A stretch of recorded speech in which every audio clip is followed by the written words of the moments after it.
March meetings of the Brattleboro Town School Board. Obviously, there is a big topic people are interested in tonight. We're going to just introduce ourselves here and then turn the meeting for a little while over to Crowell Lot of the Parks Department. I'm Margaret Atkinson, I'm chair of the school board. I'm Mark Truian, I'm the vice chair of the school board. James Swanson. Jill Stahl-Tyler, also member. I'm Ron Staley, superintendent of schools, and I'll announce now that I have to leave at 6 o'clock to be at another meeting at the high school. It will have nothing to do with the conversation at 6 o'clock. It causes me to leave. And Jane, could you just circulate a... Yeah, there's a paper going around, if you could all sign that. The names. James Swanson, our lovely board recorder, and here in the front row, the principals of the 3 elementary schools. And if you stick around the meeting, you get to hear them talk too. So. We're going to get up and move, and Carol, whenever you're ready.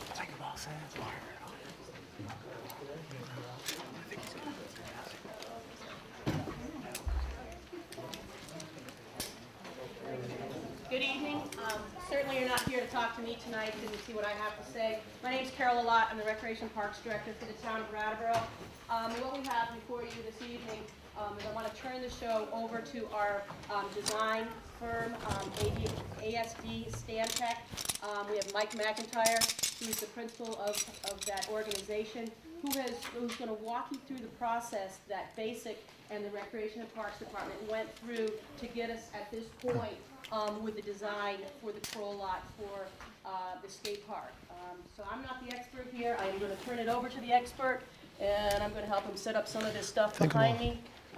But like I said, he's going to walk you through the process that we took, holding 3 different public meetings to gather input on the design of the Crowell Lot. So with that said, Okay, thanks, Carol.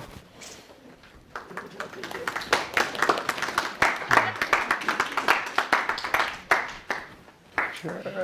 Make sure that's focused. Can everyone see that okay? Okay, welcome everyone. I'm Mike McIntyre.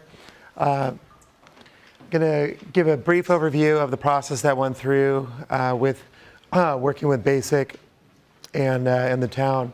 Initially, we had received this concept, which showed about a 14,000 square foot placeholder for the skate park, kind of the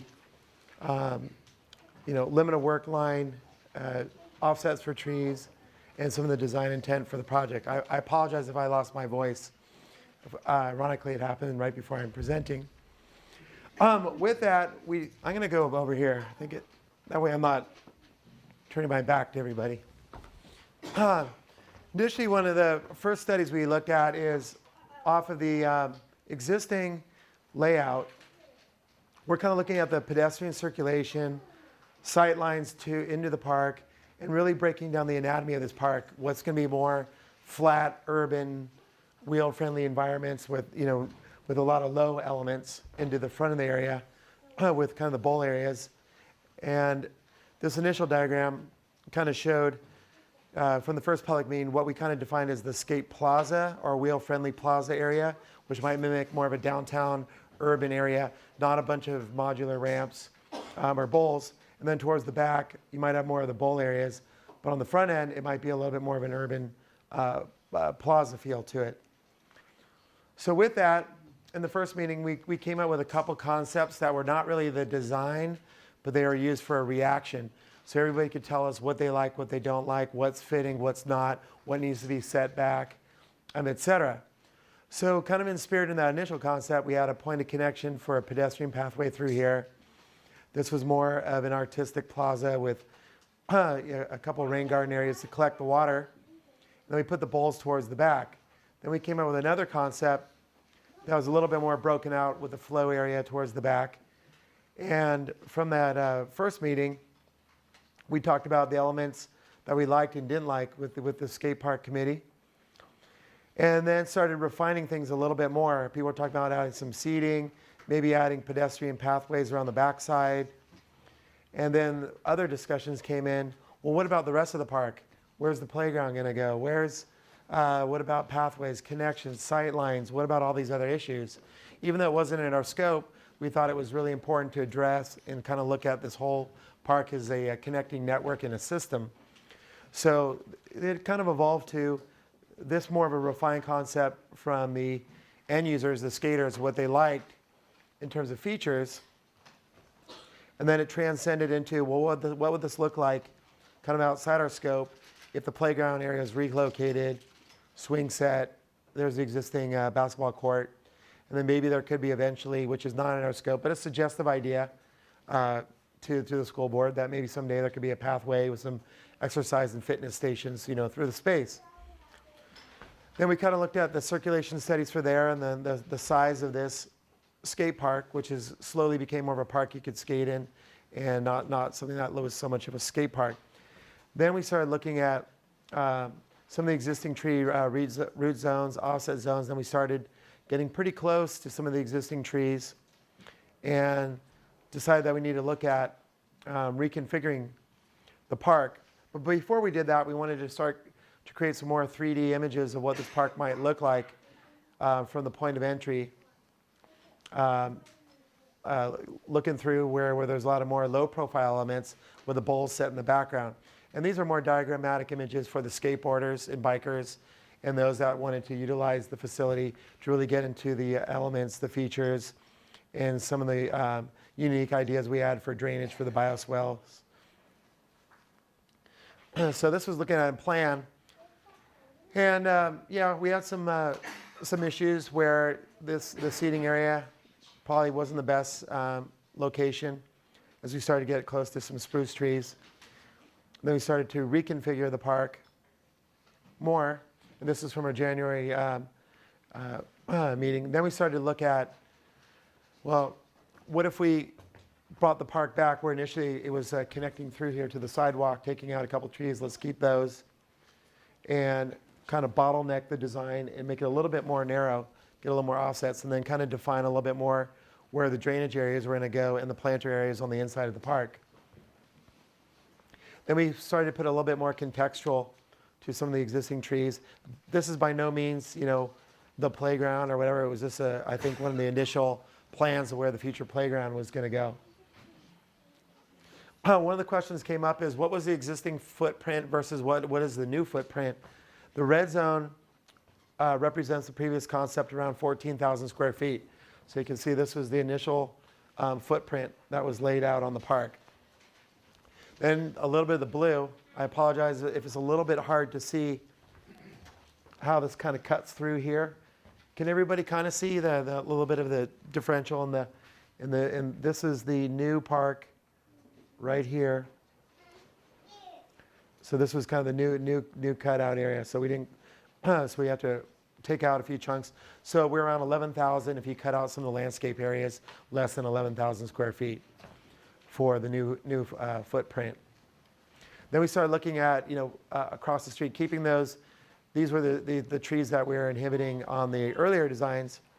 So we're just looking at across the street, those existing trees. The low profile, try to keep a lot of the elements. This is an 18-inch high bench, 18-inch 2-foot, 3-foot grind benches, and then setting the park back into the distance. So that's as far as we've got so far with the design concept. I think we got a general consensus from the end users, the basic group on the direction of the design, some suggestive ideas for a future master plan in the park, and some of the new configurations, old versus previous proposed at the 14,000 square feet.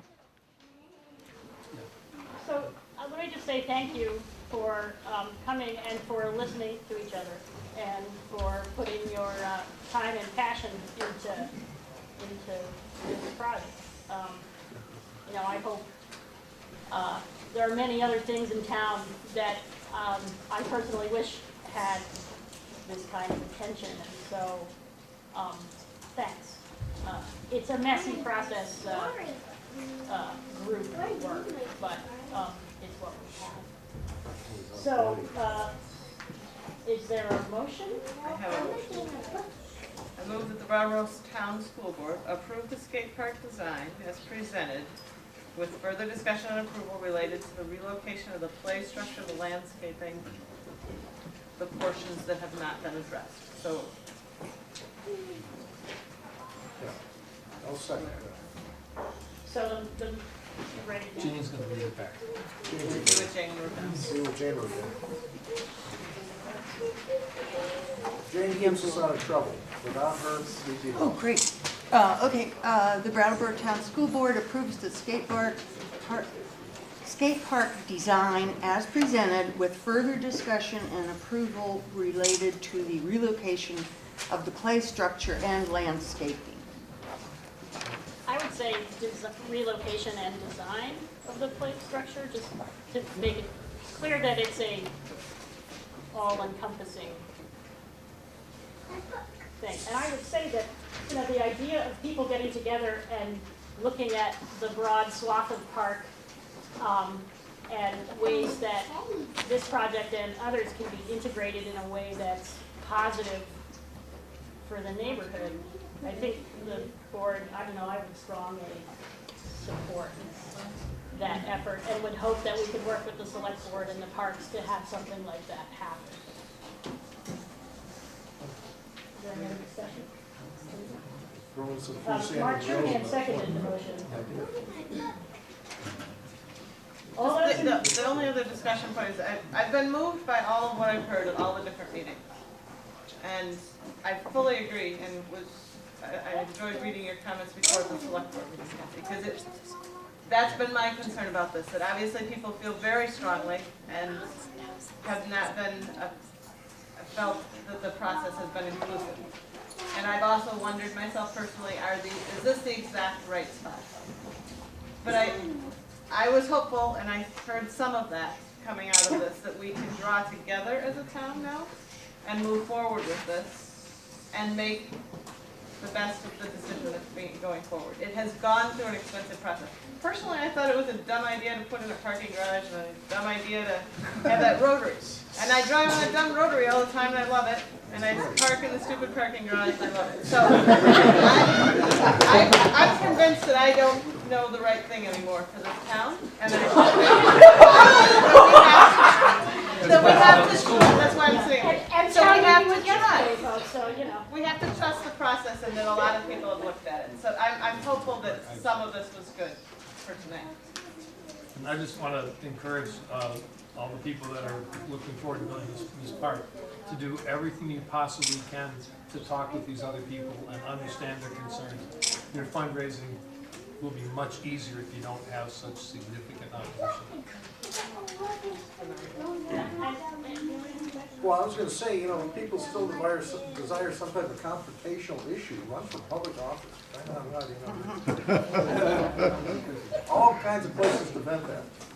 And I just have one more thing, and it's about high expectations. I think that if people have high expectations for the positiveness of things, the positiveness of the behavior of our children, the positive, high expectations for the behavior of our neighbors, and high expectations for the behavior of our community. High expectations, you know, help people be accountable and actually lead to things being better. And so my hope is that the high expectations will yield something good. So I will ask for your vote. All those in favor? Aye. Aye. Yeah. There we go.